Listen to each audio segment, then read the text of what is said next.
திருப்பத்தூர் மாவட்டம் வாணியம்பாடி அருகே நர்சிங் பயிற்சி மாணவிகளிடம் பாலியல் அத்துமீறலில் ஈடுபட்ட தனியார் மருத்துவமனை உரிமையாளரிடம் சுகாதாரத்துறை அதிகாரிகள் விசாரணை நடத்தி வருகின்றனர்.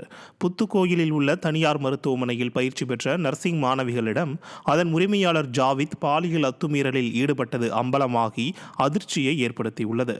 பாலியல் தொல்லையால் பாதிக்கப்பட்ட மாணவி அதே மருத்துவமனையைச் சேர்ந்த மருத்துவர் ஒருவரிடம் செல்போனில் புகார் தெரிவித்தது ஆடியோவாக சமூக ஊடகங்களில் வெளியாகி பரபரப்பை ஏற்படுத்தியுள்ளது. விடியா ஆட்சியில் நாள்தோறும் அரங்கேறும் பாலியல் அத்துமீறல்களால் பெண்களுக்கு பாதுகாப்பில்லாத நிலை அதிகரித்து விட்டதாக மக்கள் வேதனை தெரிவித்தனர். கள்ளக்குறிச்சி மாவட்டம் உளுந்தூர்பேட்டை அருகே 17 வயது சிறுமியை திருமணம் செய்து கர்ப்பமாக்கிய இளைஞர் போக்சோவில் சிக்கினார்.